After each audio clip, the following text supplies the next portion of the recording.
আসসালামু আলাইকুম সম্মানিত ভিউয়ার্স, যে যেখান থেকে দেখছেন নতুন এই ভিডিওতে আপনাদেরকে স্বাগতম।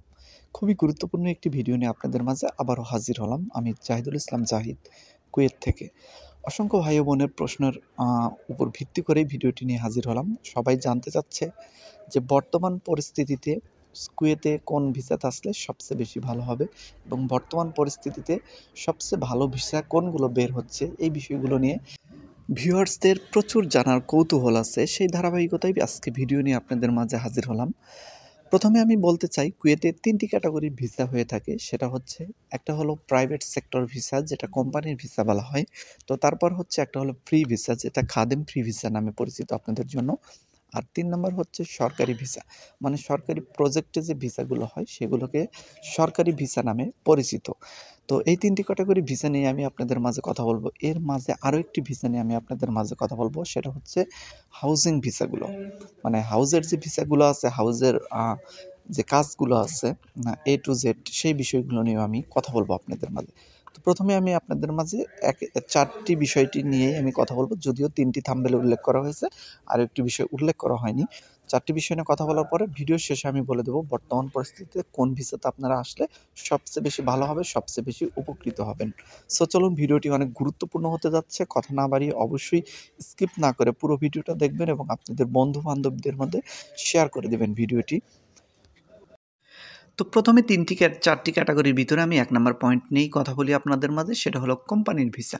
কোম্পানির ভিসা কোনগুলো সেটা আপনাদের আগে জানতে হবে। সেটা হচ্ছে বর্তমান পরিস্থিতিতে যে ভিসাগুলো বের হচ্ছে, যেমন ক্লিনার ভিসা বের হচ্ছে, ড্রাইভিং ভিসা বের হচ্ছে, ইলেকট্রিশিয়ান বা আরও যে ভিসাগুলো বের হচ্ছে, প্রায় সবগুলোই কিন্তু কোম্পানির ভিসার আন্ডারে।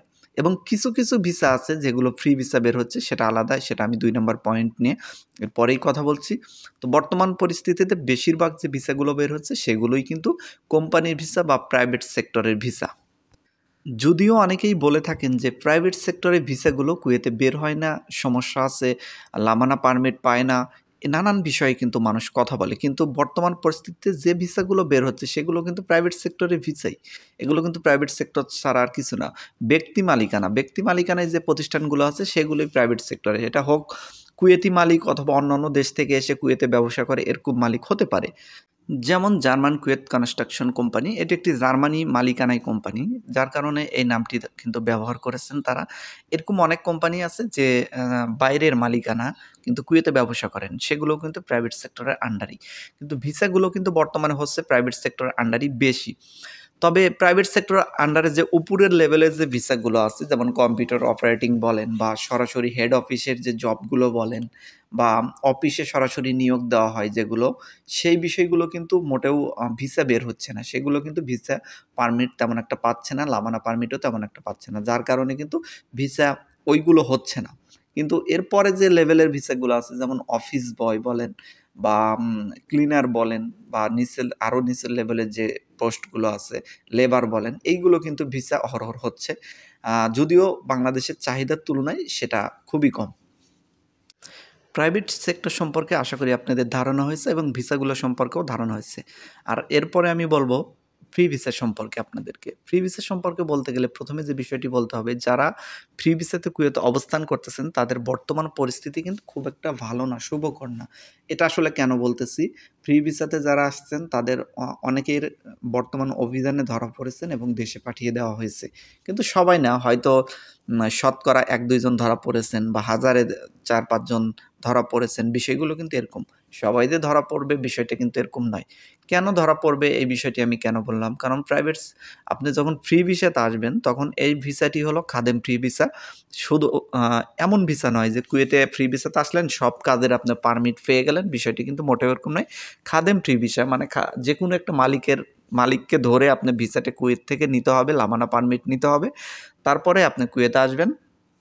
তখন যে খাদেমের আন্ডারে আসবেন সেই খাদেমের আন্ডারে যদি কোনো কোম্পানি বা প্রতিষ্ঠান বা যে কোনো কাজ থাকে না কেন, সেটা যদি আপনি করেন, আপনি বৈধ, আপনার কোনো সমস্যা হবে না। যদি তার বাইরে কাজ করতে চান, মানে আপনার ইচ্ছা মতো নিজের ইচ্ছায় কাজ করতে চান, যেটাকে বলা হয় ফ্রি, তাহলে কিন্তু আপনি কুয়েতে অবৈধভাবে কাজ করতেছেন। মানে যে ব্যক্তির নামে যে ব্যক্তি মালিকানায় আপনি আছেন তার বাইরে কাজ করা মানে কুয়েতের আপনি অবৈধ কাজ করতেছেন। যদিও কিছুদিন আগে 4 ঘন্টা পার্ট টাইমের অনুমতি দেওয়া হয়েছে। 4 ঘন্টা আপনি বৈধভাবে হয়তো কাজ করতে পারবেন বাইরে, এর বেশি না। এটা দিয়ে তো আর হবে না, তাই না? তো যাই হোক, বাইরে কাজ করতে হবে। ফ্রি ভিসাতে যারা আসবেন তাদের বাইরে অবশ্যই কাজ করতে হবে। যার কারণে বর্তমানে কাজ করতে গিয়ে অনেকেই ধরা পড়েছেন, তাদেরকে কিন্তু দেশে পাঠিয়ে দেওয়া হয়েছে। এটা খুবই আসলে দুঃখজনক। আসলে বর্তমান পরিস্থিতিতে আমি যেটা বলব, যারা ফ্রি ভিসাতে কুয়েতে আসতে চাচ্ছেন তাদের আপাতত ফ্রি ভিসাতে না আসা মনে হয় ভালো হবে। প্রাইভেট সেক্টরে যে ভিসাগুলো আছেন বা কোম্পানির ভিসা আছে, সেই ভিসাগুলোতে যদি আপনি ভিসা পান তাহলে কিন্তু আসা সবচেয়ে ভালো হবে আমি মনে করি। আর যদি আপনাদের যদি নিজস্ব কোনো লোক থাকে, যেমন আপনার ভাই থাকে বা বাবা থাকে বা অন্য কেউ থাকে, তাদের নিজস্ব দোকান আছে বা তাদের নিজস্ব তাদের বন্ধুর দোকান আছে, আপনি আসবেন সেখানে কাজ করবেন, সেটা কিন্তু ভিন্ন বিষয়। এরকম যদি হেল্প করার মতো লোক থাকে আপনার কুয়েতে, তাহলে কিন্তু ফ্রি ভিসা আসতে পারেন। মোটামুটি নিরাপদ আপনাকে কাজ তারা ধরিয়ে দেবে। কারণ কুয়েতে সব কাজই অনিরাপদ না। কিছু, কিছু কাজ আছে যেগুলো নিরাপদ। আপনি যদিও অন্য মালিকের কাজ করেন, তারপরও নিরাপদ কিছু, কিছু কাজ আছে। কিন্তু সেটা বুঝতে হলে আপনাকে কুয়েতে অনেক দিন আগে থাকতে হবে, কুয়েত সম্পর্কে অভিজ্ঞতা অর্জন করতে হবে। কিন্তু সেই কাজটা যদি আপনার পরিচিত নিজস্ব ঘনিষ্ঠ লোকগুলো করে দেয় বা তারা যদি সেরকম জায়গায় আপনার কাজ নিয়ে দেয়, তাহলে সেরকম লোক থাকলে আপনি ফ্রি ভিসাতেও কুয়েতে আসতে পারেন। তা না হলে অবশ্যই কোম্পানি ভিসাতে আসবেন যদি বিপদে না পড়তে চান। তো তারপরে যে বিষয়টি বলব সেটা হলো সরকারি ভিসা। আসলে সরকারি ভিসা বলতে কুয়েতে কোন ভিসাগুলো বোঝায়? আসলে সরকারি ভিসা খুবই কম কুয়েতে। মানে সরকারি ভিসা বলতে এই ভিসাগুলোই বোঝায় যে সরকারিভাবে বাংলাদেশ থেকে যে আ মানে যে ব্যক্তিগুলোকে নিয়োগ দেওয়া হবে বা যে কাজের জন্য নিয়োগ দেওয়া হবে, বাংলাদেশ এম্বাসির মাধ্যমে কুয়েত সরকারিভাবে যে নিয়োগগুলো হবে এবং এখানে টাকা লাগবে না তেমন একটা। শুধু পরীক্ষা দিবেন, টিকবেন, প্লেন ভাড়াটা অথবা ভিসা প্রসেসিং খরচটা লাগবে। তাছাড়া তেমন কোনো খরচ লাগবে না। এটাই হলো সরকারি ভিসায় উল্লেখ করতে গেলে ১ম এ যে বিষয়টি, মানে এই ভিসাগুলোর ক্যাটেগরি ১ম যে ভিসাগুলো আছে সেটা হচ্ছে নার্সিং ভিসা। যারা নার্সিং ডিপ্লোমা করছেন এরকম কিন্তু অনেকেই, ছেলে এবং মেয়ে উভয়ই কিন্তু কুয়েতে আসতে পারতেছেন সরকারিভাবে। যদিও এখন বর্তমান খোলা নেই। এখন বর্তমান কিন্তু সেই ভিসাগুলোতে আপনি আসতে পারবেন না। কারণ খোলাই নেই সেই ভিসা। সরকারিভাবে অনেক সময় সুযোগ দেওয়া হয়। তখন যদি আপনি পরীক্ষা দেন, যদি টেকেন, অন্যের তুলনায় যদি ভালো করেন, তাহলে আপনি সিলেক্ট হয়ে যাবেন।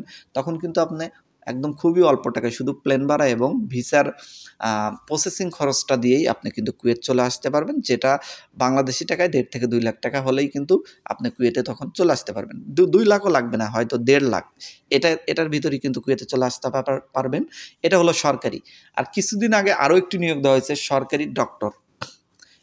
এখানে আসলে সরকারি ডক্টর নিয়োগ দেওয়া হয়েছিল কিছুদিন আগে। স্যালারি ক্যাটেগরিও বলে দেওয়া হয়েছিল ১ লাখ সামথিং কিছু উপরে, ১,১০,০০০-২০,০০০ এরকম পড়বে। তো এই ক্যাটাগরিতে কিন্তু অনেকেই পরীক্ষা দিচ্ছেন বা অনেক নিয়োগ কিন্তু হয়ে গেছে অলরেডি। তো এই ক্যাটাগরিতে যারা আসতে চান তারা এখনও খোলা আছে কিনা এই নিয়োগটা এখন আমি সেভাবে জানি না। তো যদি এই ক্যাটাগরিতে কেউ আসতে চান সেক্ষেত্রে আপনারা খোঁজখবর কিন্তু নিতে পারেন। কিছু বিগত ২-৩ মাস আগে এই সুযোগটি দেওয়া হয়েছিল কুয়েত গভর্নমেন্ট থেকে। বন্ধ করছে কিনা এখন পর্যন্ত এরকম কোনো নিউজ আমার হাতে আসে নাই। তো আশা করি বুঝতে পেরেছেন সরকারি প্রতিষ্ঠানের সরকারিভাবে যে নিয়োগগুলো দেওয়া হয়, যেগুলোতে ভিসা ফ্রি দেওয়া হয়, ভিসা ফ্রি, খালি শুধুমাত্র আপনার প্রসেসিং খরচ করেই আপনি চলে আসতে পারবেন। অনেক সময় দেখা যায় যে সরকারিভাবে প্লেন ভাড়াটা পর্যন্ত বহন করা হয়। তো সরকারি ভিসার এই কিছু সুযোগ সুবিধা আছে এবং ভালো টাকা কিন্তু স্যালারি দেওয়া হয়। কিছুদিন আগে যে নার্সিং ডিপ্লোমা গুলোকে ভিসা দেওয়া হয়েছে বা নিয়ে আসা হয়েছে সেগুলো কিন্তু ২৫০ কেডি স্যালারি দেওয়া হয়েছে।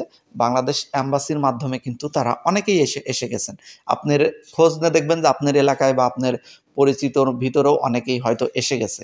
কারণ যে ভালো একটা সংখ্যায় নার্সিং ডিপ্লোমা কুয়েতে কিন্তু আছে। প্রত্যেকটা হসপিটালই দেখা যায় বাংলাদেশের নার্স আছে। তারপরে যে বিষয়টি বলবো সেটা হলো খাদেম ভিসা বা হাউজিং ভিসা। হাউস ড্রাইভার হিসাবে যারা আছেন এবং যারা বাসাবাড়িতে কাজের ভিসাতে আসেন ছেলে এবং মেয়ে, সেই ভিসাগুলো বর্তমানে কিন্তু কিছুদিন আগে কুয়েত গভর্নমেন্ট থেকে বলা হয়েছিল যে ৩ লাখ সামথিং কিছু টাকা হলেই কিন্তু আপনারা চলে আসতে পারবেন। যদিও সেই ভিসাগুলো এখনও কিন্তু খুলে দেওয়া হয়নি। আমি এই বিষয়গুলো কিন্তু আপনাদের মাঝে বলেছিলাম এবং তথ্য দিয়েছিলাম এবং এই ভিসাগুলো মার্চ মাসে খোলার সম্ভাবনা আছে। যদি খোলে আমি অবশ্যই কিন্তু আপনাদের মাঝে বলে দেব, খুবই অল্প টাকা খরচের ভিতরে। তাহলে আপনারা কুয়েতের গৃহকর্মী হিসাবে আসতে পারবেন। ছেলেরা এবং মেয়েরা, বিশেষ করে এই ভিসাগুলো মেয়েরা বেশি পেয়ে থাকেন। মেয়েরা যারা গৃহকর্মী হিসাবে মধ্যপ্রাচ্যে এসে থাকেন তাদের জন্য এই ভিসাগুলো দেওয়া হয়ে থাকে। তো আশা করি বুঝতে পেরেছেন। আসলে এই যে ৪টি ক্যাটাগরি ভিসা নিয়ে আমি আলোচনা করলাম, তার ভিতরে সবচেয়ে বর্তমানে যে ভিসাগুলো বেশি বের হচ্ছে সেগুলো হচ্ছে কোম্পানির ভিসা, এবং আমি মনে করি বর্তমান পরিস্থিতিতে কোম্পানি ভিসার আসাই সবচেয়ে ভালো। যদিও ভিসা পাওয়াটা অনেক কঠিন, কিন্তু কোম্পানি ভিসার সুযোগ সুবিধা সবচেয়ে বেশি থাকে। আর কোম্পানি ভিসার ভিতরে যেগুলো আহালি ভিসা আছে বিশেষ করে, সেইগুলোতে আসলে আপনি সবচেয়ে ভালো সুযোগ সুবিধায় উপভোগ করতে পারবেন।